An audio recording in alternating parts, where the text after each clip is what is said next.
What is up, Packers fans? Happy Thursday. Welcome into an all-new episode of the Pack-A-Day Podcast. I'm your host, Andy Herman. You can follow me on Twitter at Andy Herman NFL. You can find the podcast at Pack-A-Day Podcast. As always, you are legendary for being here. Thank you so freaking much. We've got a ton to get into today. If you think that you know the Packers schedule, you have no idea. We are going to go through it today in great detail. You're going to know everything, and I mean everything that you need to know about the Packers schedule in 2025 and 2026. So we're going to get into that. Before we get there, I do have a couple pieces of news and notes that I want to get through quickly. I know you're here for the schedule breakdown, so we'll get there as quickly as possible. But before we do, like I said, just a couple pieces of news and notes from Wednesday. First of all, shout out to our brand new Pack-A-Day Podcast YouTube members, Lambo Leap for Life, All Good, Cora Smith, Andrew Kraut, Nick Lingo, and Devin and Marty Pape. Really appreciate you guys signing up. If you haven't done so yet, make sure to do so. You can hit pause, go sign up, come back. I promise I'll still be here. So make sure to check out those memberships. Meanwhile, the Packers did have a transaction on Wednesday. They did sign wide receiver Jaden Jonke, UDFA out of South Dakota State in 2024. Spent some time with the Dolphins and the Texans. 6'2", 205. Has some return ability, had one catch for 6 yards last year in the preseason, had a 6.79 relative athletic score. Wide receiver is a exceedingly difficult position to crack as a random, sort of UDFA prior in 2024 signing. Very, very tough position to crack right now with all the receivers that they have on this team. But if you're Janky, you're trying to fight for a practice squad spot, and he'll do that with some of the back end of the players in this wide receiver core and see if he can kind of make a name for himself. Return ability is probably going to be his main opportunity to try to make a name for himself on this current roster. Meanwhile, we got a little bit of an update. Rob Demovsky updated us on the Elton Jenkins situation, basically echoing a lot of what Jason Wilde had said prior, just that this is more contractually related, financially related, and that Elton is looking for a little bit more of a kickback, not just for the move to center, but I'm sure we're looking for some security based on what his contract looks like in 2026 as well. We talked about this yesterday. If you missed yesterday's episode, make sure to check that out. No real update here other than we've got a secondary source from Rob Demovsky, who's again reporting very similar to what we heard from Jason Wilde yesterday. All right, we also heard from the Packers offensive coaching staff on Wednesday. No major takeaways here other than Marshawn Lloyd is full go. He's 100% good to go moving forward, so that is a great sign for him. And then we learned also that Jaden Reed is taking on more of a leadership role within the offense and specifically in that wide receiver room. A couple last things before we get to the schedule. Packers tried out quarterback Will Rogers out of Washington. No update yet on if they're going to sign him and give him number 12. I don't think that's going to happen, but they did not sign him, at least on Wednesday. They don't really need another quarterback. This is probably doing just some due diligence for that emergency list that they like to keep during the season. But as of right now, there is not another Rodgers at quarterback in Green Bay. Will Rogers out of Washington, again, UDFA, did not sign, but he did get a tryout with the Packers. And then last but not least, before we get to the schedule, we did find out, Ken Ingalls did a great job of putting this together, what all the UDFA signing bonuses were. So what you're looking for here is like significant guarantees. Usually Green Bay is a little bit on the cheaper side. They were not really at all this year. They did put some big money. Big money's a little bit aggressive, but some money into the UDFA class. The biggest was Nazir Stackhouse. $150,000 guaranteed on his base contract plus $15K in signing bonus. He got $165K guaranteed. Meanwhile, Tyler Cooper, Jamon Johnson, and Jonathan Baldwin all got $100,000 guaranteed in their base salaries. Baldwin got $15K in a signing bonus, as did Jamon Johnson and Tyler Cooper as well. So $115K guaranteed for Tyler Cooper, Jamon Johnson, and Jonathan Baldwin. Other bonuses included Amar Johnson, who got $15K guaranteed as a signing bonus. Jalen White got $15K as a signing bonus. Kazir Brown, Tyron Herring, and JJ Lippy got $10K, and Brant Banks got $1K. So a total of $571,000 given out in guarantees. How I like to look at this is you get all of these guys on super cheap contracts, right? So let's just say it's under $1 million on a 1-year deal for this year. If they add one of these players to the 53-man roster, if just one of them makes it, and you release all the rest and it's all dead cap, all 571,000 of it is dead cap, take that 1-year contract this year for that UDFA that made it, that's making under $1 million, add the $571,000 to it, you're basically at a $1.5 million contract for this year. Not the end of the world, totally doable, and still super cheap overall to find that one guy that made the roster. And what you're hoping for here is you find one gem in this UDFA class. If you find another Sam Shields, nobody's concerned that you spent $571,000 in signing bonuses and in guaranteed money on your undrafted free agent class. This is something I'm always a proponent for. Try to find a couple guys that could potentially make the team. And this is basically what I consider like extended draft picks for some of these guys, specifically the ones that they put a lot of guarantees into. Nazir Stackhouse, Tyler Cooper, Jamon Johnson, Jonathan Baldwin. I'd be willing to bet you that all four of them had draftable grades, and Green Bay could have easily taken them in the 6th or 7th rounds, and it would have been totally normal, totally fine, totally like within the realm of possibility. So the way I look at it is Green Bay kind of got 4 additional draft picks right here in Stackhouse, Cooper, Jamon Johnson, and Jonathan Baldwin, but they had to pay a little bit in order to get those guys into Green Bay, which, like I said, I am a full proponent of every single season to go and try to find some guys that could potentially fit on this team. And with that, let's get into our breakdown of the Packers schedule. There is so much to go over. Let's start simple. Let's start with just what this schedule looks like on paper. From a preseason standpoint, they play the Jets at home, at Indianapolis, and then the Seahawks at home. I don't want to spend a ton of time on this because it really doesn't matter, but just a couple things really quick. The preseason schedule is about as ideal as it gets. What I mean by that is, first and foremost, you don't have much travel. The last thing that you want to do is spend time traveling in preseason and bring all these guys, whether it's going to Seattle or down to Miami, whatever it might be. You don't want adding travel time to your itinerary, at this point of the season. You just want to stay close to home. And by having 2 home games and then your away game being in Indianapolis, that's a good sign. That is very minimal travel. You can get by with that. It'll be interesting to see if either New York or Seattle want to do joint practices in Green Bay. If the Colts want to do joint practices in Indianapolis, those will be very interesting things to kind of keep an eye on. And we'll keep you posted on that as soon as we find out. But this is a good preseason schedule. Also, you're going to get some solid competition here. The Jets, I could see Justin Fields playing a decent amount in that game, and they've got a decent amount of young talent that could potentially see a lot of playing time. The Colts, you've got Daniel Jones and Anthony Richardson that are both, potentially battling this out. And then in the second preseason game, that's a lot of times the one that you see guys get a bit more playing time. You could see both of those guys for extended periods. That's a good test for the defense. And then with the Seahawks, Jalen Milroe, you could see a ton of Jalen Milroe in that game, which again is going to be a unique challenge for the Packers defense. So I like these matchups in the preseason. I'm a little bit less confident in my undefeated preseason take from earlier, which was mostly said in jest, but still I believed it. It just doesn't really matter. But now it's an interesting schedule. But that's all I have to say about the preseason. Let's move on to the regular season. All right. Here it is in its totality. You guys know what it looks like. You've seen it already. This is just the simple part. Packers versus Lions week 1, big time divisional game right out the gate. I talked about this on the live show. I don't love division games. I don't even like conference games week 1. I feel like week 1 should be interconference, AFC versus NFC. Make it the least important game that you could possibly have, an interconference game in that first week, just to kind of get everyone in the swing of things. But that's not how it works. And sometimes you can get a really tough opponent and a divisional opponent right off the bat and right out the gate. And that's exactly what Green Bay got here with Detroit in week 1. You follow that up 4 days later with the Commanders, another big-time playoff team from last year, coming to Green Bay, back-to-back home games, Thursday night football. Jaden Daniels, Jordan Love should be a ton of fun. Looking forward to this one. You then go to Cleveland and to Dallas, back-to-back road games. Cleveland's not the toughest opponent, obviously, but you have to go on the road for that. And then the Cowboys, the Packers have had a ton of success in that stadium, but certainly not an easy team to go and play. You then get a bye week in week 5. We'll talk about that, of course. Then you come back home, or stay home, I should say, playing against the Cincinnati Bengals in week 6. To Arizona, West Coast in week 7. Then to Pittsburgh, East Coast, week 8. Come back home and play the Panthers in week 9. And then the Eagles on Monday Night Football in week 10.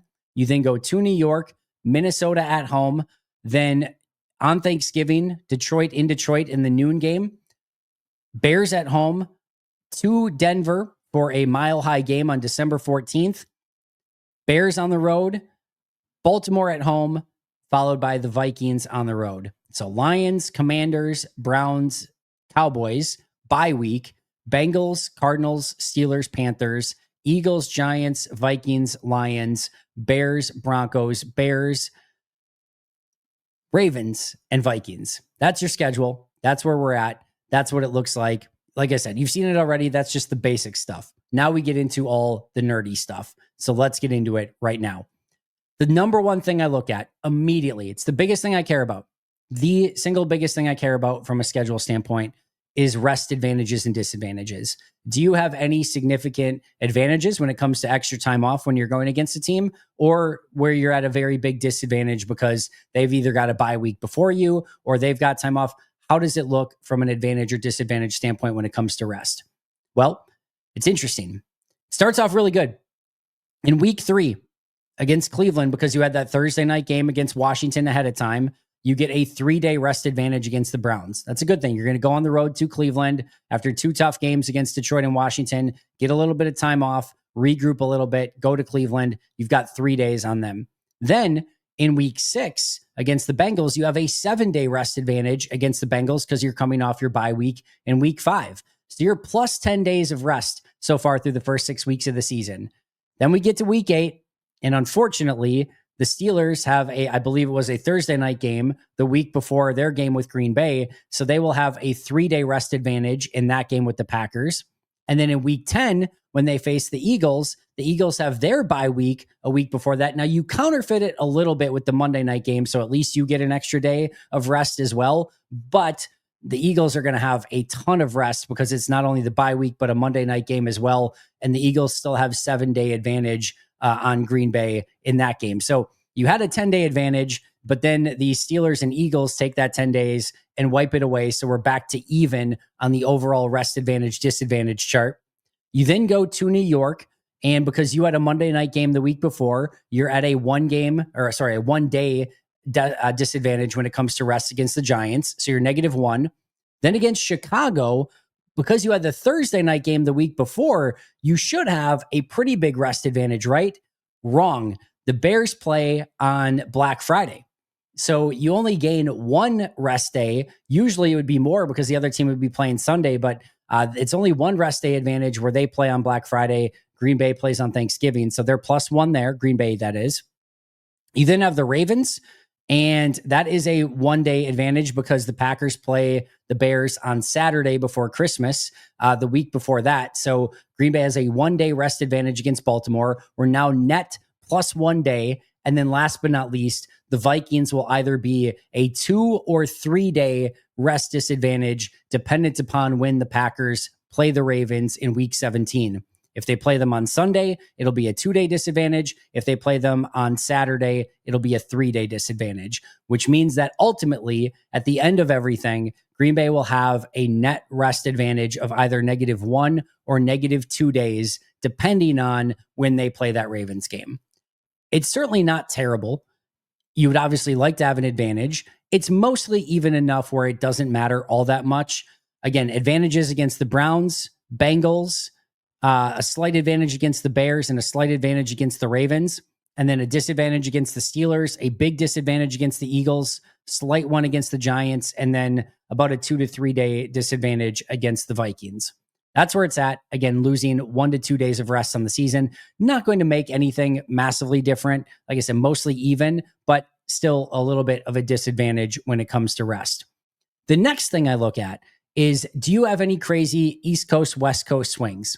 Because I remember the one specifically, Seattle to New England. This was still in the Rodgers era. I don't know, right before, I want to say it was maybe 2 years before McCarthy got fired. But either way, in that realm, they had back-to-back weeks where they went, I think it was all the way West Coast to Seattle and then all the way East Coast to New England on back-to-back weeks. And it definitely affected them. It was something that was a little bit difficult having to go all the way West Coast and then the very next week going all the way East Coast. Green Bay does have one of those to a little bit lesser extent, but it's still a pretty far travel path in a 2-week period of time. They go all the way West Coast-ish to the Cardinals, and then they come all the way back East Coast to the Steelers. So that is one, and the Steelers have the rest advantage in that game as well. So not only did the Steelers have a 3-game rest advantage in that game, but you're also traveling all the way West Coast the week before in a road game, and now coming back all the way East Coast to Pittsburgh and playing them in their home stadium. So if that is Aaron Rodgers versus the Green Bay Packers, the Steelers will have a pretty significant advantage in that one, being the home team, being on a 3-day rest advantage, and having Green Bay come all the way from the West Coast playing the Cardinals the week prior. So that is a pretty big advantage for the Steelers in that one. Next thing I look at, bye week. What you're usually hoping for is something more towards the middle of the season. If you can't be in the middle, you kind of want it towards the end, hoping that you're going to be a playoff team. You get that bye late in the season, you make that playoff push, and then you get in the playoffs, hopefully getting a bye if you can get that number 1 seed. But that's more of what you're hoping for. What you don't usually want, almost no matter what, is a very early bye. I first of all hate the fact that there's any bye weeks in like the first 5, even 6 weeks of the season. Like make all of the buys from like week 17, like 7 to 13. Like all of them should probably be able to fit within that range. So I hate that any team has to have a bye in week 5. But of course, Green Bay is one of the teams that has to have a bye in week 5. It's very early. The silver lining, the Philadelphia Eagles had a week 5 bye week a season ago, and they won the Super Bowl. So it's not a, death blow. You still have the ability to go out there and, put everything still the way that you want it to and go out and win at a high level. But it's definitely not ideal having it that early. So that's a bit of a disadvantage.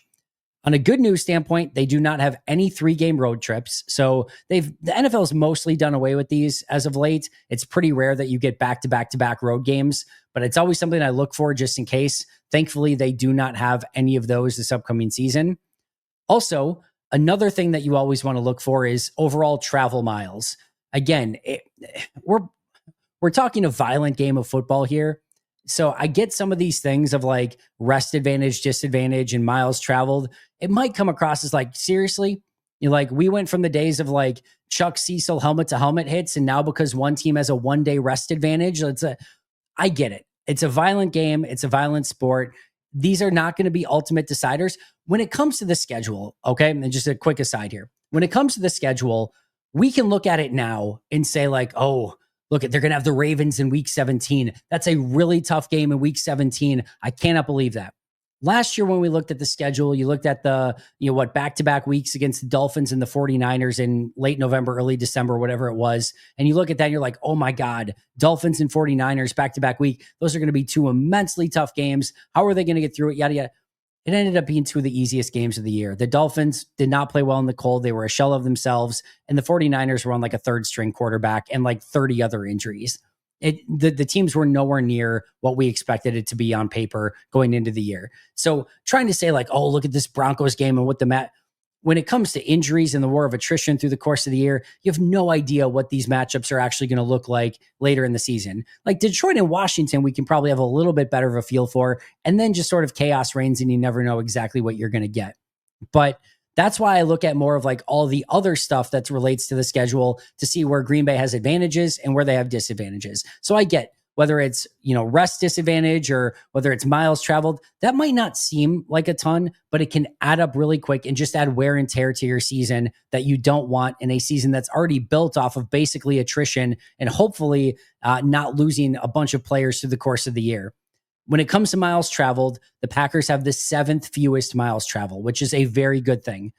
The only teams that have less travel than Green Bay are the Bengals, the Bills, the Ravens, the Lions, the Bears, and the Patriots. So those 6 are the teams that are less. It's unfortunate that the Bears and the Lions are part of those groupings as well. Makes sense because they're similar location, and you basically have a very similar schedule. But Lions and Bears are slightly less than Green Bay. And again, Bengals, Bills, Ravens, Patriots, the other 4. Green Bay 7th overall in fewest miles traveled, which is like a third, by the way, of what the top team was. I think it was the Chargers, if I want to remember correctly. But either way, it is a pretty easy schedule from a travel standpoint. Again, other than that one trip that has you go Arizona, back home, and then to Pittsburgh right after it. No international games. So if you were looking for an international game and a reason to travel internationally to go see Green Bay, you're hoping if you are international that the team was going to come to you. That did not happen, but Green Bay certainly does save some of those travel miles, and international games have not exactly been kind to Green Bay as of late, whether it be via losses and some injuries in those as well. So maybe not the worst thing in the world this year, but if you're looking for international games, they certainly do not have any this year. All right. What else do we got here? There are a couple stretches where you've got some jam-packed games. The biggest one that you're looking at is Monday, November 10th to Thursday, November 27th. All right. 18 days, an 18-day period where you have 4 games in 18 days. Monday Night Football against the Eagles, then to the Giants, Vikings at home, Lions away on Thanksgiving. So Monday, Sunday, Thursday, 4 games, 18 days. It's a lot of wear and tear. It's a lot of physical rigors in the middle of the season. And their bye week is early, so it's not exactly like right before this. And it's a tough Eagles game. Then you have to go on the road to New York, a very tough Vikings game, and then on the road to Detroit, in Detroit on Thanksgiving. That to me is one of the tougher stretches of the year. And the fact that you have that much travel, or not travel, but just that many games in a 18-day stretch, that's a significantly tough piece of the schedule. And that you end with Detroit on top of that. Again, very, very difficult game when you've had those 3 other games right before it. And Detroit's in a similar situation, right? It's 4 games in 19 days, unless they have I'd have to check when their bye week is, but theoretically should be about the same thing. But that's a tough stretch for Green Bay, no question about it. As far as like road stretches go, I talked about earlier, you're looking for back-to-back road games. They don't have that, but 3 of their final 4 games are road games. Week 15, they go to Denver. Week 16 to Chicago. Week 17, they play at home against Baltimore. Then week 18 at Minnesota. So road game, home game, road game to end the year. 4 of their final 6 are on the road, and 5 of their final 8 are on the road. So a lot of road games to end the season. Also remember that Green Bay's at a little bit of a disadvantage this year because they do have one more road game. Now, the NFC has the extra road game, so they're even with everyone else in the NFC, but they do have the extra road game this year. So that makes things a little bit tougher as well, and having to travel that extra game, whereas last year, not only did they have the extra home game, but they had a road game that was actually a neutral site game being played in Brazil. So they were in a really good spot last year. This year, they have one additional road game than they do home game. Gold package is another interesting aspect of this schedule. For those who don't know the entire situation story, remember that Packer games used to be played in Milwaukee. When they did away with playing Packer games in Milwaukee, and they said we're going to play all of them at Lambeau Field, they added what was called the gold package and allowed the Milwaukee season ticket holders to have access to 2 regular season games a season. Now, sometimes it's 3 when you get the extra home game from time to time, so on and so forth. But you get the formula is that you get the second home game and the 5th home game on the schedule. Those are the games that go to Milwaukee. This year, it just so happens that those 2 games are the 2 primetime games. Commanders on Thursday Night Football and Eagles on Monday Night Football. 2 primetime games go to the Milwaukee season ticket holders, the gold package. Now, I know that there's a lot of like anger towards the Milwaukee fans of like, oh, they don't show up as much. I do think when I go there, it is slightly more away fans on the Milwaukee season ticket holder games. Just my observation. Can I prove it? Nope. Do I have the numbers in front of me? Absolutely not. Just my gut feel. As I watch in these games, it does feel like there are a few more of the opposing team's fans on those games than the green package. I see people mad and be like, get rid of the gold package. And I see the gold package get mad and say, it's just a vacation destination. People want to go see Lambeau. It happens at all the games, et cetera, et cetera. I don't know. I don't care. I don't really want any infighting between gold and green package holder. It's not my prerogative here. What I will say about this is 2 things. Number 1, it does suck for Milwaukee season ticket holders that they have 2 night games, which makes it really difficult. And you might say, Andy, there are people that travel from all over the world to come see the Green Bay Packers. Clearly, you can make it a couple hours from Milwaukee on a weeknight or on a whatever it is, Monday night, Thursday night, to go and watch the Packers. Absolutely. No question about it. I used to live in Madison. I did it. It's not the hardest thing in the world. But I will say this. It's definitely a little bit tougher and trickier. And the reason being is you have these night games. It's easier to get there during the day and can spend the day there and things like that. But afterwards, if you're hoping to go home after, it is not easy. There is a pretty big, sort of cluster after the game to try to get out of the game. And then once you get there, you have to drive back to Milwaukee along with 80,000 other people that are from Milwaukee that are also trying to drive back home to Milwaukee. And there's 3 routes that you can get there, but 2 primary ones, Highway 41, Highway 43, and it gets completely packed up and it's really tough and the traffic is terrible. So it takes you way longer to get home. So what it ultimately ends up happening is you get home way early in the morning. What should be, normally if it's like a noon game, you get home at night. Now you're getting home, probably, 4 in the morning or something like that. And then it just affects them. So what ends up happening, long story short, is a lot of these tickets go for sale. The Milwaukee fans don't want to maybe make that trek back at night and it just becomes a little bit more complicated. So they go on the open market. And what happens when they go on the open market? There's more tickets available for Eagles fans and Commanders fans. So this is not me blaming Milwaukee season ticket holders or anything like that. I'm just saying it's a little bit harder for them usually on the night games. And you end up usually seeing more tickets available. And that just gives more opposing fans opportunity to get tickets to the game. Not saying that's 100% going to be the case. I'm not saying it's set in stone, but it definitely does make it sometimes a little bit easier to find those tickets. And if that's the case, you could see a few more of the opposing team's fans at Lambeau. So mostly what I'm saying here is not ideal for the Milwaukee season ticket holders, but also it could be a little less than ideal if you're looking to try to keep some of those away fans out of Lambeau Field. Green Bay has multiple primetime games on the schedule. Week 2, Thursday Night Football against the Commanders. Week 4, Sunday Night Football against the Cowboys. Week 8, Sunday Night Football against the Steelers. Wonder why that one was Sunday Night Football. Week 10, Monday Night Football against the Eagles.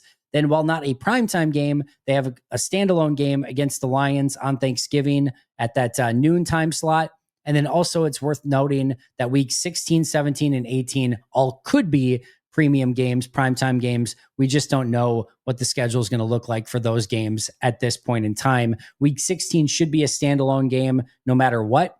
And then 17 and 18 have the ability to be as well. As far as odds go for week 1, the Lions opened as 1.5 point favorites. Right before recording this, that moved to 1 point favorites, but the Lions are currently favored in that game, week 1 in Lambeau Field against Green Bay, which generally means that they are 4 point favorites on a neutral field, 1 point favorites in Green Bay, at least as of recording this on very early on Thursday morning. Toughest stretch for me is that week 10 to 13 stretch where you go 4 games in 18 days. Philly at home, Monday Night Football, to the Giants, where they've struggled against the Giants as of late. Even in what should be easy games against Tommy DeVito, they have not been able to beat that team for whatever reason. Vikings at home, and then Lions on the road on Thanksgiving. 4 very tough games in 18 days.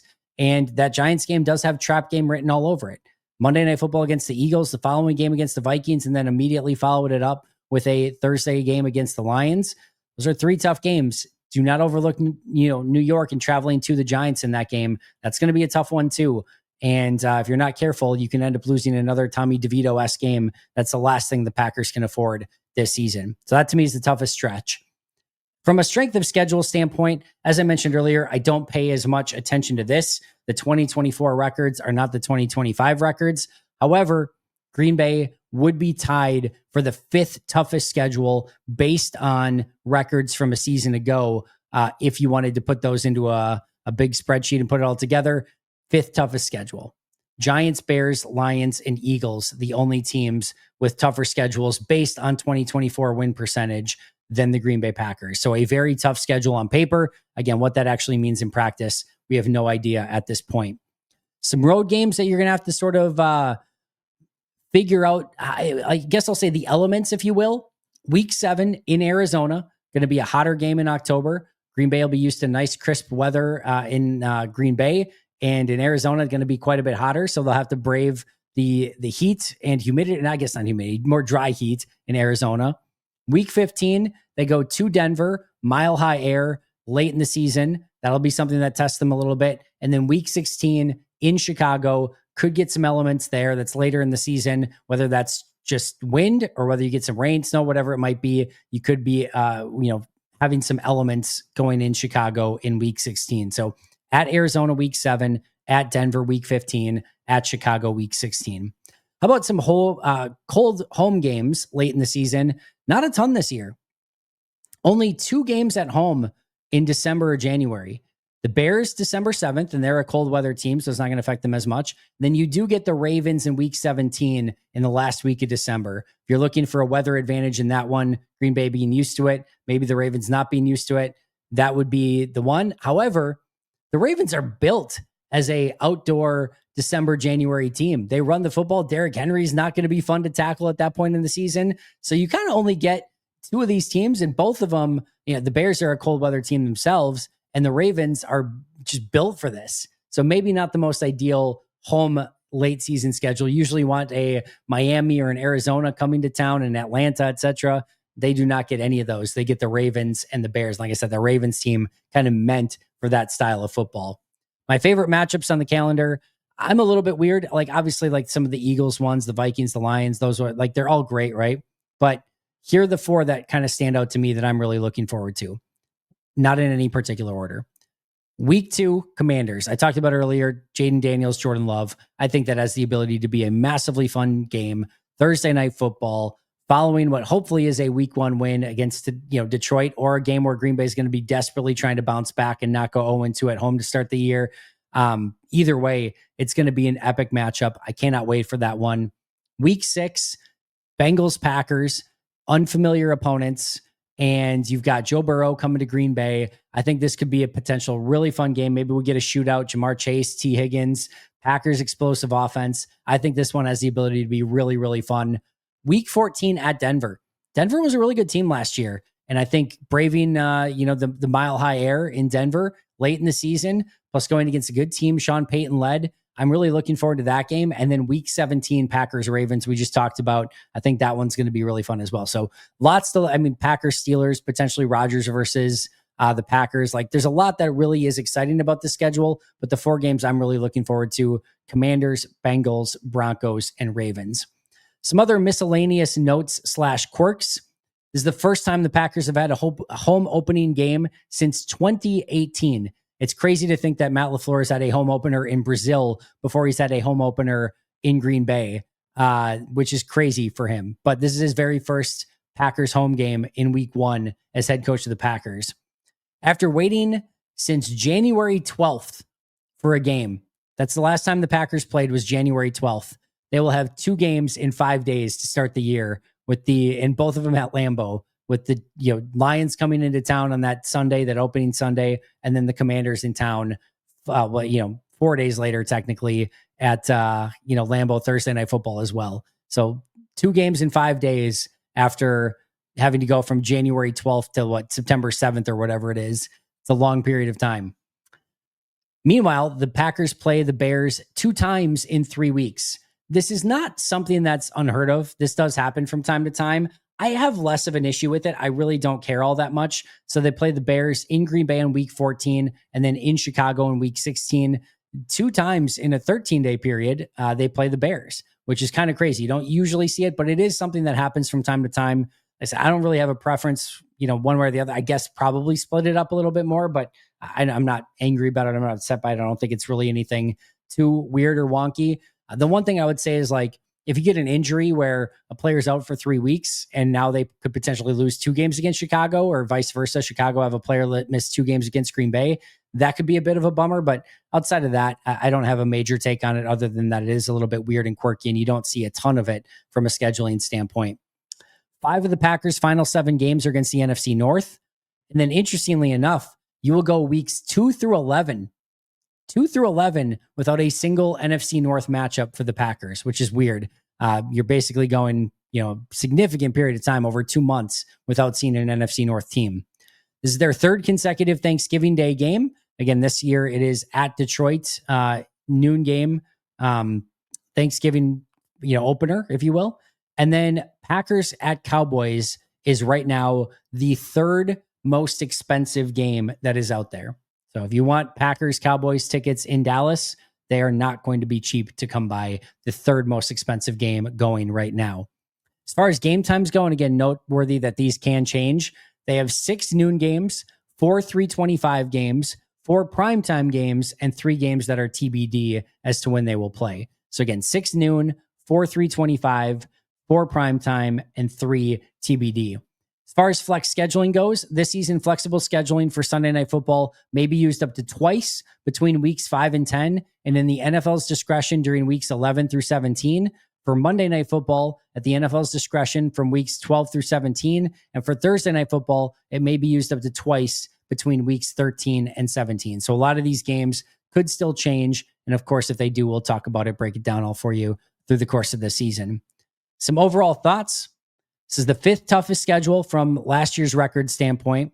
They have a slight rest disadvantage, an early bye week, a way too early bye week, a hard road schedule at the end, an extra road game, and a West Coast, East Coast swing when you go from Arizona to Pittsburgh. It's a tough schedule. It's a very tough schedule. They're going to be tested early. They're going to be tested often. And now we're going to see what that level of urgency is in Green Bay.